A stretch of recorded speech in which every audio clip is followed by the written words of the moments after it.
Mi agradecimiento especial para el doctor Julio Contegrán, querido amigo, que está desarrollando tan buena tarea en el Ministerio Público. Y por supuesto también mi saludo y mi agradecimiento para la doctora María José Rodríguez y para Francisco Molteni, que están coordinando este evento con tanta eficiencia y dedicación. Se me ha pedido que hable de los principios éticos de la función pública. Y lo primero que tenemos que decir es la dificultad con que nos encontramos hoy para hablar de ética. Hoy es difícil hablar de ética porque la ética está anclada en la verdad. Y la verdad hoy no goza de buena salud.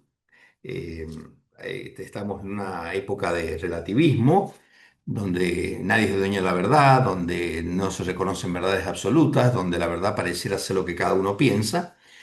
Y estamos en épocas de egocentrismo también, ¿no? Donde el yo parece ser el centro de todo y los análisis se vinculan prácticamente en su totalidad a la experiencia personal. Entonces es complicado hoy hablar de ética cuando se desconoce la existencia de una verdad, no muchas verdades. Eh, Hoy, por ejemplo, confundimos mucho verdad con opinión. Y opiniones podemos tener todos de cualquier cosa, porque la opinión es gratis, no hay ningún problema, está muy bien que las tengamos, no dañamos a nadie, pero la opinión no es la verdad. La opinión, incluso en un país como el nuestro, que somos todólogos, sabemos de todo y opinamos de todos, bueno, claramente esto no tiene ninguna vinculación real con el concepto de verdad, que es mucho más serio, que exige fundamentos, que exige una notoria capacidad para entender lo que pasa en la realidad, para entender la realidad, ¿no? Por eso el gran poeta español Antonio Machado decía en uno de sus versos: tu verdad, no, la verdad, y bien, ven conmigo a buscarla, la tuya, guárdatela. Entonces, claramente el poeta entendía que hoy, lamentablemente en esta civilización actual, es más importante tener razón que encontrar la verdad. Y lo que verdaderamente importa es encontrar la verdad. Y si es posible, encontrarla en conjunto, en un esfuerzo mancomunado, encontrar la verdad. ¿Cómo se hace para definir una verdad? Esto es una introducción para lo que viene, por supuesto. Y hay básicamente dos maneras, y pido mil disculpas a todos los cultores de la filosofía del derecho porque voy a simplificar escandalosamente un tema que es de suyo sumamente complejo, ¿no? Digo que hay dos maneras de responder a esta pregunta, ¿no? ¿Dónde está la verdad? ¿Cómo se encuentra con uno con la verdad? Una manera es el consensualismo o contractualismo, que quieren explicarnos que la verdad es lo que nos ponemos de acuerdo en que sea. Es aquello que pactamos que sea como verdad en una sociedad determinada en un tiempo determinado. ¿M? El problema del constructivismo o del consensualismo, o los problemas que tiene, son varios. El primero de ellos es cómo se alcanza ese consenso, porque a mí por lo menos nunca me han preguntado nada, ¿no? En forma personal. Y calculo que a todos los que me están escuchando en este momento tampoco, y aparece entonces así la teoría de la representación, ¿no? Entonces finalmente la verdad va a ser lo que disponga el Congreso de la Nación, porque ahí se alcanzaría el consenso. Pero lo que es peor aún, o más ilógico aún, es que si el Congreso de la Nación, incluso por unanimidad, dispusiese una ley que para el consensualismo sería fruto de este consenso, esa ley podría ser declarada inconstitucional por tres miembros de la Corte Suprema de Justicia de la Nación, con lo cual la verdad terminaría siendo lo que tres personas dicen. Esto es así en nuestro sistema jurídico, ¿no? En eso no cabe ninguna duda. Primer problema entonces, ¿cómo se alcanza el consenso en el consensualismo? Segundo problema es que hay que aceptar, si uno es consensualista, que lo que hoy entendemos como una aberración puede mañana ser un derecho, ¿no? Voy a poner un ejemplo que es solamente como ejemplo temporal, que fue en nuestro país el caso del aborto. El aborto pasó a ser de un delito a un derecho sin solución de continuidad, sin ninguna escala. Pasó a ser de un delito a un derecho. Mañana lo que consideramos derechos pueden ser considerados aberraciones o a la inversa. Lo que consideramos una aberración podría mañana ser considerado un derecho si el Congreso o tres jueces de la Corte lo dispusiesen así. Y por otra parte, por último, como tercer problema serio del consensualismo, es lo siguiente. El hombre, la naturaleza humana, es exactamente igual, esencialmente hablando, antropológicamente hablando, hoy que en cualquier momento de la civilización pasada, que en cualquier momento de la historia del hombre. El hombre siempre ha sido esencialmente el mismo, antropológicamente el mismo. Y es el mismo en la Argentina, que en África, que en Europa, que en Asia, que en Oceanía, exactamente el mismo, esencialmente hablando. Lo cultural lo dejamos de lado, pero esencialmente, antropológicamente, el hombre es el mismo acá que en cualquier lado y hoy que en cualquier momento de la historia. Entonces, si somos exactamente iguales, ¿por qué, por ejemplo, hoy lo que en algunos lugares es un derecho, en otros está condenado con la pena de muerte? Por ejemplo, la homosexualidad. En la mayor parte del mundo no genera problemas, ni es derecho ni genera problema alguno. En algunos países como el nuestro confiere derechos, en otros países es castigado con la pena de muerte. ¿Por qué? ¿Cuál es la verdad? ¿Castigarla con la pena de muerte, que sea indiferente jurídicamente o que se origine derechos? El hombre es el mismo, ¿eh? El hombre es el mismo, exactamente el mismo antropológicamente. Entonces, lo mismo podríamos decir hacia el pasado, ¿no? Antes, por ejemplo, en Argentina la mujer no votaba o no votó hasta 1950. ¿Estaba bien que no votara la mujer hasta 1950? Hoy nos damos cuenta que no. Entonces, ¿es la moral, es la verdad una cuestión geográfica? ¿Es la verdad, la moral, una cuestión histórica? ¿O hay que buscar la naturaleza del hombre, que es la segunda de las respuestas? Aparte del consensualismo, la segunda respuesta posible es el justnaturalismo, ¿no? Decía Cicerón, y lo voy a decir como resumen de la teoría justnaturalista, decía Cicerón un siglo antes de Cristo, hay una ley verdadera, la recta razón, inscripta en todos los corazones, inmutable, eterna, que llama a los hombres al bien por medio de sus mandamientos y los aleja del mal por sus amenazas. Pero ya sea que ordene o que prohíba, nunca se dirige en vano a los buenos ni deja de atemorizar a los malos. No se puede alterar por otras leyes, ni derogar alguno de sus preceptos, ni abrogarla por entero. Ni el Senado ni el pueblo pueden librarnos de su imperio. No necesita intérprete que le explique. Es la misma en Roma que en Atenas, la misma hoy que mañana, y siempre una misma ley inmutable y eterna que rige a la vez a todos los pueblos en todos los tiempos. Esto es un resumen de lo que podría ser la teoría justnaturalista en boca de Cicerón, un siglo antes de Cristo. La naturaleza humana. La dignidad humana está en la naturaleza humana. Allí tenemos que encontrar la verdad, buscarla y encontrarla, a partir de lo que el hombre es, de lo que el hombre es. La verdad siempre alude a lo esencial. La verdad apunta a la esencia de las cosas, a las cosas en lo que realmente son. Como decía Santo Tomás, la única verdad es la realidad. Y vuelvo a Machado, el poeta español, fíjense cómo lo dice en poesía. La verdad es lo que es y sigue siendo verdad aunque se piense al revés. La verdad objetiva, la verdad que tenemos que encontrar, si es posible mancomunadamente, y la verdad que tiene que ser nuestro objetivo, no el tener razón en una discusión, sino en encontrar la verdad. Eso es lo valioso. Y existe, por último, en esta introducción, una relación especial entre ética y la función pública, que es el tema que se me ha pedido.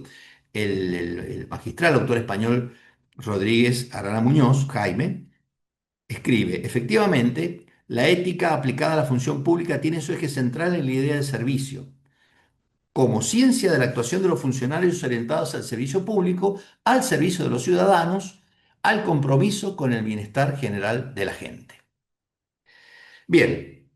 Introducción sobre la ética, la importancia entonces de anclar la ética a la verdad y la importancia de buscar y encontrar la verdad objetiva mirando la dignidad de la persona humana que surge de la propia naturaleza humana. Pasemos a la idoneidad, que todos sabemos que en el artículo 16 de la Constitución Nacional afirma todos sus habitantes son iguales ante la ley y admisibles en los empleos sin otra condición que la idoneidad. Sin embargo, en nuestro país en general, nunca se ha reglamentado la idoneidad para ocupar cargos públicos. No, no está reglamentada prácticamente.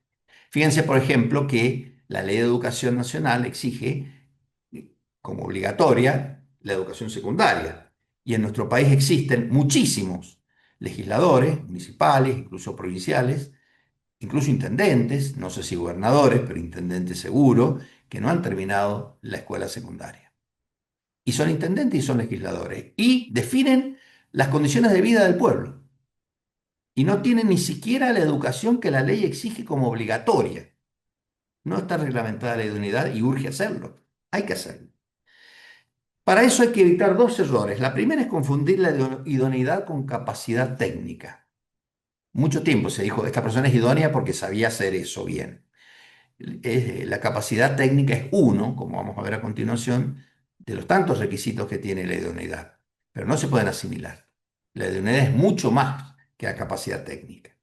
Y el segundo error consiste en seguir pensando que la idoneidad se afirma en la noción de experiencia, entendiendo experiencia como la acumulación de tiempo en la realización de una misma tarea. Eso ya no va a ser posible, ni hoy es posible ni será nunca más en el futuro, porque ya no existe la misma tarea. Cambia todo el tiempo. Fíjense, hasta la generación mía, claramente una persona podía, con lo que aprendió en la educación formal, desarrollar su tarea laboral hasta su jubilación. Hoy eso ya es imposible. La capacitación permanente es una exigencia propia del cambio permanente que tiene la actividad. Cada actividad, toda actividad, toda actividad. Nunca más va a ser posible que una persona pueda trabajar toda su vida con lo que aprendió, ya sea como oficio, ya sea la educación formal. La capacitación tiene que estar atada a la idoneidad y la estabilidad tiene que estar atada a la idoneidad. La estabilidad del empleado público, que es otro de los temas importantísimos en nuestra materia. ¿Mm? ¿Por qué? Porque ya no, como decía recién, ya no se puede ser idóneo de una vez y para siempre. Entonces, si el Estado, cosa que tampoco ocurre mucho, pero si el Estado ofreciera capacitación permanente a sus empleados, si diera las posibilidades de crecimiento, si actualizara y el empleado no lo quiere tomar, claramente se produciría lo que en mi juicio llamo una causal de cesantía, que es la inidoneidad sobreviniente. O sea, aquel empleo público que entró demostrando idoneidad, pero con el paso del tiempo, por no querer actualizarse y hacer ese esfuerzo, dejó de ser idóneo. Esa persona tiene que ser cesanteada de la administración pública sin indemnización alguna, porque ya no es idóneo, ya no cumple la exigencia constitucional del artículo 16.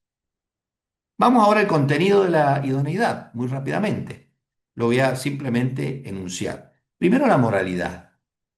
Decía Pedro Frías, el gran maestro cordobés, desconfío de toda acción política que no interrogue a la moral, porque la moral es arquitectónica respecto de la política. Entonces, moralidad, primera condición de la idoneidad. El sentido patriótico, o sea, entender que la idoneidad también alude al amor por la patria, al amor por el bien común, a la vocación de servicio, ¿no? Casualmente la vocación de servicio, como decía Jaime Rodríguez Arana Muñoz, es otra de las condiciones de la idoneidad. Entender el poder como servicio y entender la función pública como servicio, no como privilegio. Los empleados públicos tienen privilegio porque tienen estabilidad, cosa que no goza el empleado privado. Por eso a mí no me gusta distinguir entre estabilidad propia o impropia. Me parece una distinción banal. El empleado público tiene estabilidad, punto, a secas. El único. El otro no, porque puede ser despedido con indemnización el privado. Eso no es estabilidad. Entonces, no existe estabilidad propia o impropia. Existe estabilidad para el empleado público, protección contra el despido arbitrario para el empleado privado. En cuarto lugar, dije moralidad, sentido patriótico, vocación de servicio, formación técnica, que es lo que hablamos recién, tener esa capacidad técnica para realizar la tarea con el debido éxito y con la debida eficiencia. Y por último, la voluntad de perfeccionamiento. Es entender esto que estaba diciendo recién, de que ya no se puede ser idóneo de una vez y para siempre, de que debemos todo el tiempo perfeccionarnos.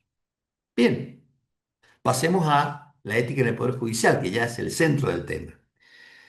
Creo, y lo digo muy a la pasada, que el Poder Judicial es más importante de los poderes del Estado, mucho más que el Ejecutivo, mucho más que el Legislativo, porque en la justicia es donde finalmente terminan de defenderse los derechos que hacen a la dignidad de la persona humana. Sin duda, es el más importante. ¿Cuáles son las características que tiene que tener un buen juez? También las voy a enunciar.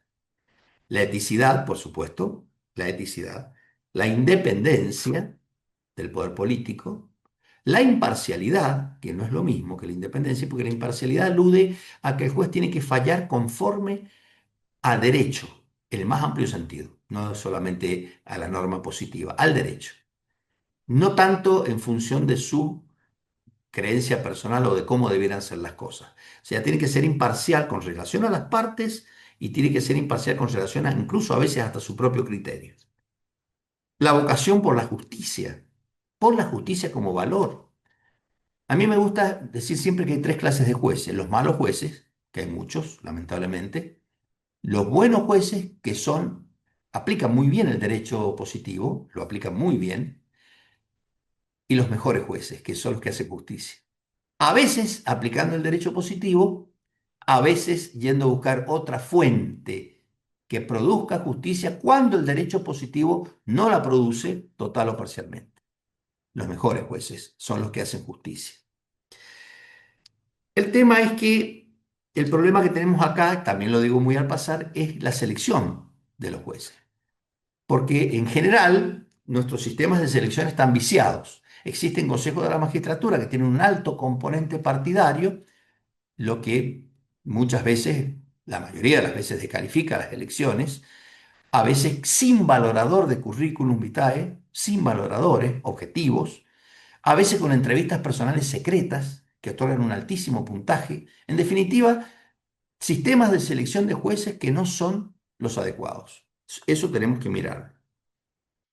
Dice Alfonso Santiago, la conducta de los magistrados ha de ser apreciada con estándares altos y exigentes, de modo de garantizar que la función judicial sea ejercida por jueces que gocen siempre de legitimidad política y credibilidad ante toda la sociedad. De modo especial, habrá que atender a las exigencias éticas, personales y a la calidad de la tarea jurisdiccional encomendada a los jueces. Estas palabras de Alfonso Santiago me parece que resumen muy bien lo que estamos diciendo. Por último, entramos en el tema final que es la ética y el Ministerio Público. La provincia de Buenos Aires no cuenta actualmente con una ley de ética pública como si cuenta la Nación, pero el Ministerio Público de la provincia de Buenos Aires sí cuenta con un código de ética que fue aprobado por resolución 32 del 2019. Yo quiero resaltar lo que expresa el segundo considerando de esta resolución, que define a la ética como el saber práctico que estudia la moralidad de los actos humanos, orienta la adquisición de hábitos que facilitan el actor humano tendiente al bien y en particular a las virtudes cardinales, prudencia, justicia, fortaleza, templanza. Esta caracterización de la ética que está contenida en esta resolución 3219 es excelente y deberá ser un faro que ilumine a la provincia de Buenos Aires cuando vaya a tener su ley de ética pública, ¿no? Y el otro considerando dice una cosa muy importante. Particularmente el rol de la ética profesional en el ámbito del Ministerio Público constituye un imperativo especialmente relevante en el proceso de recomposición institucional. Después, la norma contiene varios principios que voy a solamente enumerar porque los conocen, que son la integración, la objetividad, la independencia, la imparcialidad, justicia y equidad, responsabilidad institucional, coherencia y compromiso, solidaridad, igualdad, no arbitrariedad, prudencia, dignidad, integridad, transparencia, honestidad y fortaleza. Principios, una magnífica descripción de principios a los cuales ha de ajustarse el actuar de cada integrante del Ministerio Público. Y entre los deberes del Ministerio Público, fíjense cuáles coloca: la buena fe, la diligencia, la cortesía, la dedicación, la probidad, la austeridad, la discreción, el profesionalismo, proteger y conservar la propiedad del Estado, la reserva, el ejercicio de la función libre de influencias ajenas, eludir conflictos de intereses e incompatibilidades, protección de los expedientes e información de soporte digital y presentación de la declaración jurada patrimonial. Bien, sobre esto yo quiero, digamos, resaltar lo que en algunas columnas el doctor Contegrán ha expresado en medios de comunicación social sobre la importancia de la tener Ministerio Público, que no debe orientarse solamente a la condena del delincuente o a la persecución del delito para que se haga justicia, sino también, y esto me parece relevante, a la situación de la víctima. Por eso, tanto víctimas adultas, como sobre todo la protección de niños, el Ministerio Público está haciendo mucho en este momento y muy bueno. Y yo lo quiero resaltar en este sentido porque me parece que es el camino a recorrer. Concluyo. Esta línea de pensamiento, que refería de Contegran recién, y de acción del Ministerio Público es altamente auspiciosa y refleja una auténtica vocación por la función, el más pleno sentido de la palabra como expresábamos recién. No solo está involucrada la voluntad de hacer técnicamente bien una tarea, sino que patentiza el deseo de humanizarla. Esta mirada holística, como la que propone el Procurador General Julio Contegrán, debe presidir todo intento de administrar justicia, desde cualquier ángulo en que se acometa este cometido.